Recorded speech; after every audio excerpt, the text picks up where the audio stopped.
عرب میں جو بھی اخلاقی اب معاملہ ہو چکا تھا اس وقت جب کہ حضور کی بعثت ہوئی ہے، اس کا نقشہ اب آ رہا ہے سورۃ الماعون میں. یعنی یہ کہ ایسا نہیں تھا کہ سرے سے ان کے ہاں کوئی ویلیوز رہی نہ ہو، لیکن یہ کہ تلپٹ ہو جاتی ہیں ویلیوز، اور یہ کہ کچھ چیزیں ہوتی ہیں کہ جن کی حقیقت نہیں رہتی، صرف ان کی رسم رہ جاتی ہے.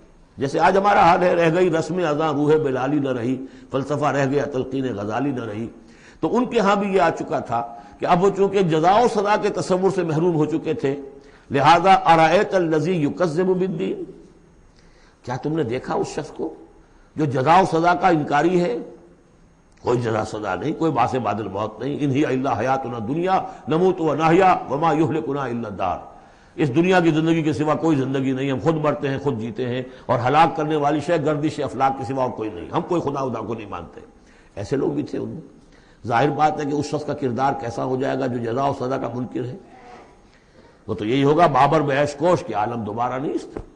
جب کوئی اور زندگی دوبارہ ہے ہی نہیں، یہی زندگی ہے، کھاؤ پیو عیش کرو، جہاں ہاتھ پڑ سکتا ہو ڈالو، جو چیز حاصل کر سکتے ہو کر لو. کیوں جھجک رہے ہو کہ یہ برا ہے اور یہ اچھا ہے اور یہ جائز ہے اور یہ ناجائز ہے؟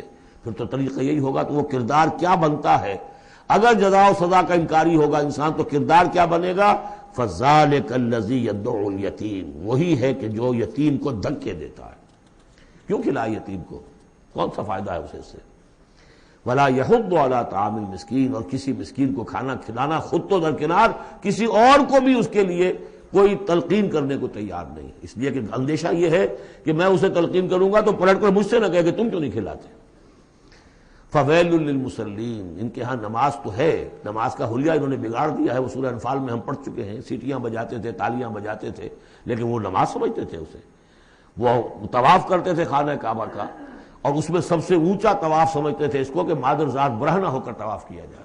یہ سارے تکلفات ختم کر کے، اور بالکل جیسے دنیا میں آئے تھے، اللہ نے جب ہمیں بھیجا تھا تو اللہ کے گھر میں آئیں تو اسی طریقے سے آئیں جیسا کہ اللہ نے دنیا میں ہمیں بھیجا. اب ان کے یہ تصورات تھے. فَوَيْلٌ لِّلْمُصَلِّينَ الَّذِينَ هُمْ عَنْ صَلَاتِهِمْ سَاهُونَ، تو تباہی ہے، ہلاکت ہے، بربادی ہے ان نماز پڑھنے والوں کے لیے جو اپنی نمازوں سے غافل ہیں. اس کی روح ختم ہو چکی ہے، شکلیں بھی بدل دی گئی ہیں. ہمارے ہاں اللہ کا شکر ہے اس امت میں شکل نہیں بدلی ہے. صلو کما رأیتمونی اصلی، اللہ کا فضل ہے. اس طرح کی بدعات وہاں ہمارے ہاں نہیں ہے. لیکن یہ ہے کہ روح جو ہے، روح نماز، حضور قلب. آدمی نماز پڑھ رہا ہو تو احساس ہو کہ میں کس کے سامنے کھڑا ہوں، اور پھر جو کہہ رہا ہو اس کو سمجھ رہا ہو، اور خلوص و اخلاص سے کہہ رہا ہو ایاک نعبد و ایاک نستعین، پھر اس پر عمل کرتا ہو. وہ کہاں کتنے ہیں؟ ایک رسم ہے، رہ گئی رسم اذاں روح بلالی نہ رہی، فلسفہ رہ گیا تلقین غزالی نہ رہی. نماز و روزہ و قربانی و حج یہ سب باقی ہیں، تو باقی نہیں. الذین هم عن صلاتهم ساہون الذین هم یراؤون، اور اگر کوئی نیکی کا کام کرتے ہیں تو دکھاوے کے لیے، تاکہ اس سے کچھ شہرت ملے، بڑا بہت سخی آدمی ہے.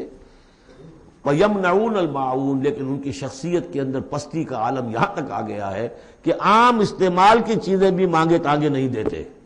عرب میں بھی رواج تھا بھئی کہیں سے کسی کے چولہے میں سے کوئی انگاری لے آؤ تاکہ ہم آگ روشن کر لیں. نمک ہے کسی سے مطلوب ہے تو اس کا کوئی جھجک نہیں ہوتی تھی، نمک دے دیا جاتا تھا. لیکن وہ لوگ ان چیزوں میں بھی آ کر شقی ہو جاتا ہے.